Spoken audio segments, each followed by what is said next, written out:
Bismillahirrahmanirrahim. Assalamualaikum warahmatullahi wabarakatuh. Alhamdulillahi rabbil alamin. Wassalatu wassalamu ala asrafil anbiya'i wal mursalin Sayyidina Muhammadin wa ala alihi wa sahbihi ajmain. Amma ba'd.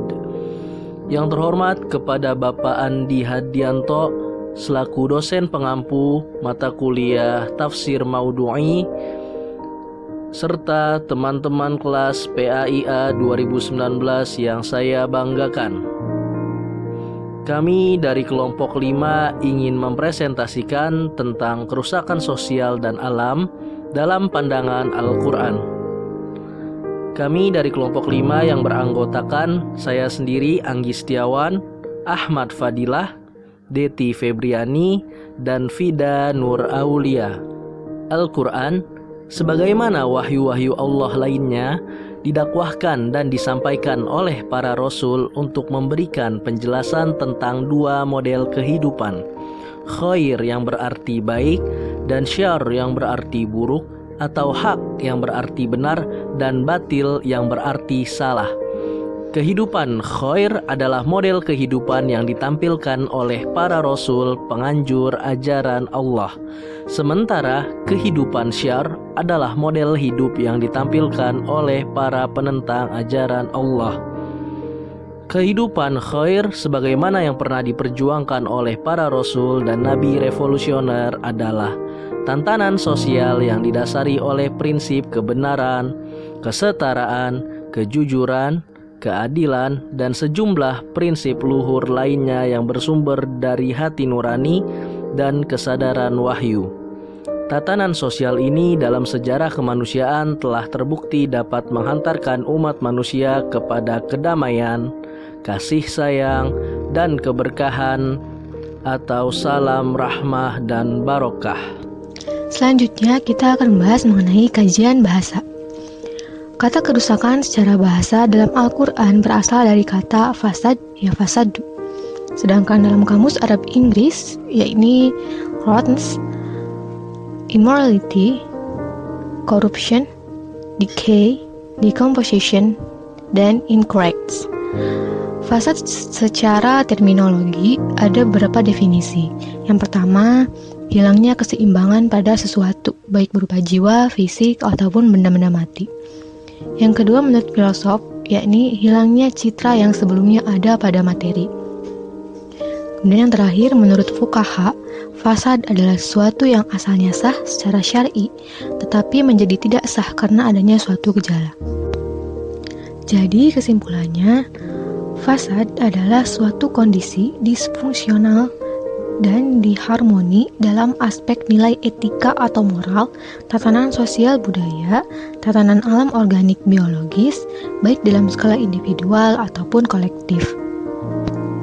Kondisi disfungsional tersebut mengakibatkan hilangnya keseimbangan alam dan sosial budaya, bahkan menimbulkan pembusukan yang kronis dalam kehidupan umat manusia. Kondisi disfungsi dan disharmoni tersebut terjadi akibat kegagalan 4 model relasional, yaitu relasi dengan diri sendiri, relasi dengan sesama manusia, relasi dengan Tuhan, dan relasi dengan alam lingkungan. Penggunaan kata al-fasad. Al-Quran mengungkapkan bahwa kata al-fasad atau kerusakan ada dalam 30 ayat dengan berbagai derivasinya. Secara umum kata kerusakan ini terdapat ada 16 kali dari surat Makkiyah dan 14 kali dari surat Madaniyah.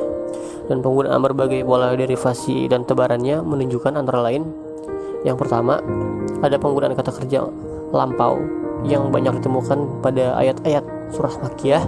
Yang kedua, ada penggunaan bentuk kata kerja masa kini atau yang sedang dilakukan yang banyak ditemukan pada ayat-ayat Madaniyah.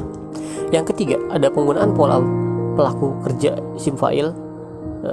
Di sini tuh banyak sama banyaknya, maksudnya berimbang antara Makkiyah dan Madaniyah. Dan yang keempat, ada penggunaan masdar yang terdapat atau banyak dijumpai pada ayat-ayat Makkiyah. Nah, selanjutnya bentuk pengekspresian Al-Quran terhadap kerusakannya.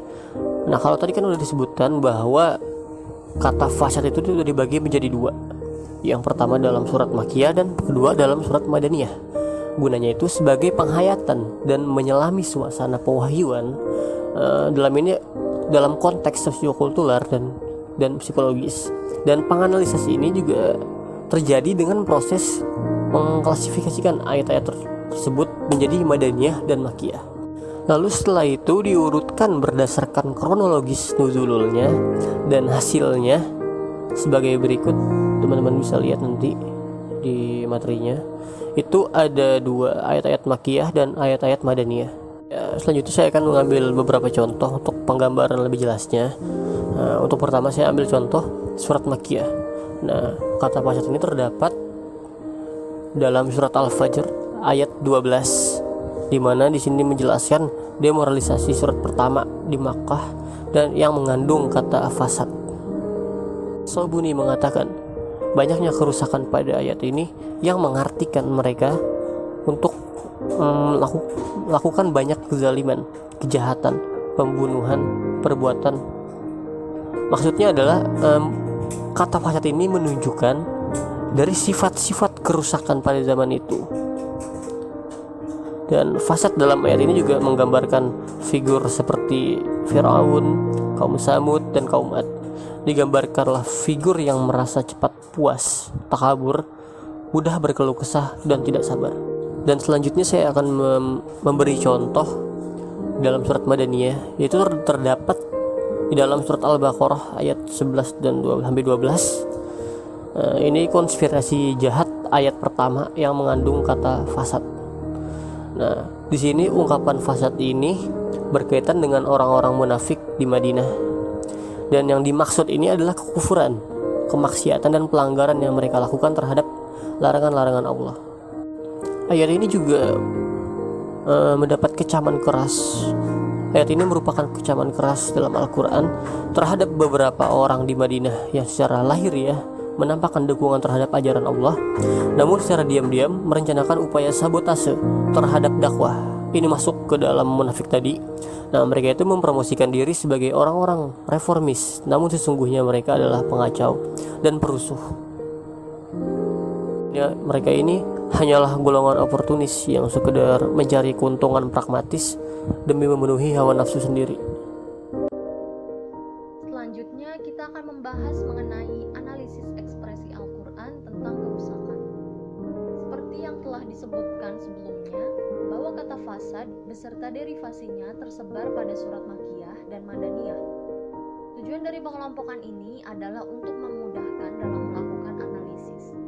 Pembagian tersebut diharapkan dapat pula membantu pembaca untuk menyelami suasana pewahyuan dalam konteks sosiokultural dan dalam konteks psikologis yang membangun wacana tentang fasad tersebut. Setelah diklasifikasikan, kemudian diurutkan berdasarkan kronologis nuzul, maka diperoleh hasil sebagai berikut. Ayat-ayat Makkiyah secara berurutan terdiri atas Al-Fajr, An-Naml, Al-Qasas, Al-Isra, Hud, Yusuf, Yunus, Al-Ankabut, Al-Mu'minun, Al-Anbiya, Al-Mu'min, Al-Kahfi, An-Nahl, Ar-Rum, dan Shad. Ayat-ayat Madaniyah secara berurutan terdiri atas Al-Baqarah, Al-Anfal, Al-A'raf, Ali Imran, Muhammad, dan Al-Ma'idah. Selanjutnya kita akan bahas beberapa contoh untuk penggambaran lebih jelasnya. Yang pertama, golongan surat Makkiyah. Demoralisasi surat pertama di Makkah yang mengandung kata fasad adalah surat Al-Fajr ayat 12. Bismillahirrahmanirrahim. Alladzina taghaw fil bilad fa'aktaru fihal fasad fasabba 'alaihim rabbuka sawta 'adzab.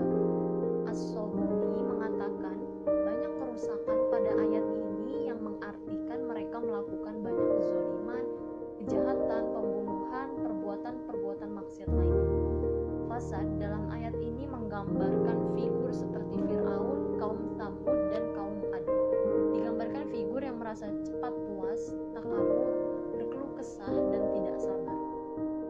Dalam ayat ini, Al-Quran mengingatkan kepada bangsa Arab jika mereka tidak merubah perilaku kelewatan mereka, maka akan banyak muncul kerusakan di muka bumi. Contoh yang kedua yaitu dalam golongan surat Madaniyah. Konspirasi jahat ayat pertama yang mengandung surat Al-Baqarah ayat 11 sampai 12. Bismillahirrahmanirrahim.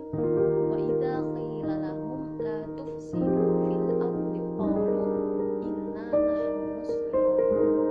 Ungkapan fasad di ayat ini berkaitan dengan orang-orang munafik di Madinah. Yang dimaksud dengan fasad di sini adalah kekufuran, kemaksiatan, dan pelanggaran yang mereka lakukan terhadap larangan-larangan Allah. Ayat ini merupakan kecaman keras Al-Quran terhadap beberapa orang di Madinah yang secara lahiriah menampakkan dukungan terhadap ajaran Allah, namun secara diam-diam merencanakan upaya sabotase terhadap dakwah. Mereka mempromosikan diri sebagai orang-orang reformis, namun sesungguhnya mereka adalah pengacau dan perusuh. Mereka hanyalah golongan oportunis yang sekadar mencari keuntungan pragmatis demi memenuhi hawa nafsu sendiri.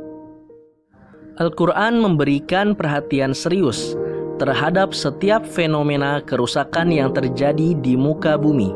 Atas dasar itulah, pemaparan tentang fasad dilakukan secara kontinu, baik di dalam ayat-ayat Makkiyah ataupun Madaniyah.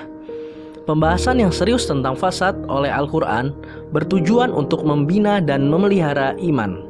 Pembinaan iman dilakukan dengan membentuk kesadaran tentang perlunya mendekonstruksi peradaban yang batil, sedangkan pemeliharaan iman dilakukan dengan menggambarkan berbagai anasir yang membahayakan kelangsungan peradaban hak. Berikut presentasi dari kelompok kami. Kami dari kelompok 5 memohon maaf yang sebesar-besarnya apabila terjadi banyak kesalahan. Hadanallahu wa iyyakum ajmain. Wassalamualaikum warahmatullahi wabarakatuh.